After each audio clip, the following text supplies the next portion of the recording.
Guys, just wanted to get this video out here. Just seen it on, I think, 9 to 5 Mac, but it's about some shipping delays that we should be seeing, or we might see, for the iPhone 15 Pro Max. So in about 3 weeks, we should hear some announcement from Apple about the new iPhone 15s, and maybe in 4 weeks, we'll start seeing the devices ship out.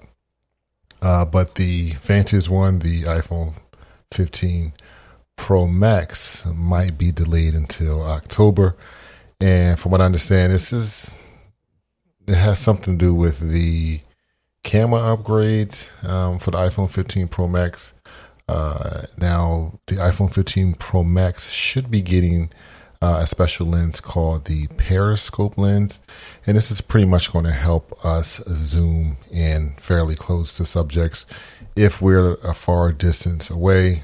This is something that Samsung has done with some of their smartphones. So not new technology, but definitely something that I am excited about to get on the iPhone 15 Pro Max. Other than that, the iPhone 15 and the 15 Plus will not get this feature. Those models will only have the wide lens and then the ultra wide. So you got to find something to distinguish the two devices apart. And I think this is how Apple is going to do it. Other than that, the event is supposed to take place on September the 12th. And we could see orders go up on the 15th, and we get them on the 22nd. So other than that, like I mentioned, the iPhone 15 Pro Max, there's a good chance that it could get delayed, and we could see these devices ship out anywhere between October the 6th and the 13th. Other than that, Apple has done this before, I think with the iPhone XR and then the XS. And for some reason, I feel like they may have done it with the iPhone 14. So maybe there was a delay there, but I'm not 100% sure. Correct me in the comments if there was no delays. Otherwise, I'm sorry.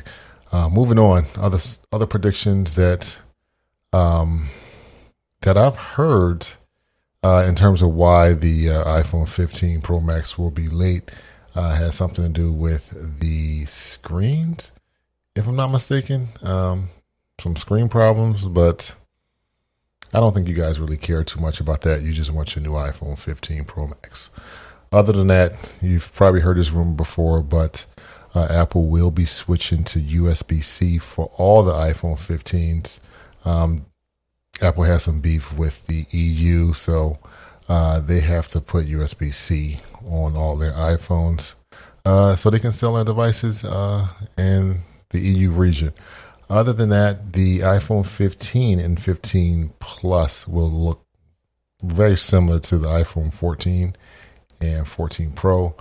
All the iPhones will have Dynamic Island. So that's somewhat exciting. Hopefully we get some additional notifications associated with Dynamic Island this time around, since all the devices will be supporting it. In terms of materials, the iPhone 15 and 15 Pro Max is rumored to get titanium, so you'll have a much lighter iPhone compared to what we have with stainless steel. And this is kind of crazy, but the mute switch apparently is going away. And I'm not sure if this is for all the iPhones or just the Pro models. But yeah, you'll be able to have a special button on these new iPhones, the 15s, I think. Again, I don't know if it's the 15 or the 15 Pro that will get this button, but it's probably going to be the Pro models. Again, they have to distinguish the two models apart, but it's going to be very similar to what we have on the Apple Watch Ultra, where you have a dedicated button that you can designate for pretty much anything you want. Other than that, these are just ideas and predictions until Apple officially announces and tells us everything. Other than that, I appreciate you guys watching, and subscribe if you like the video, and I will talk to you guys in the next one. Later. Bye-bye.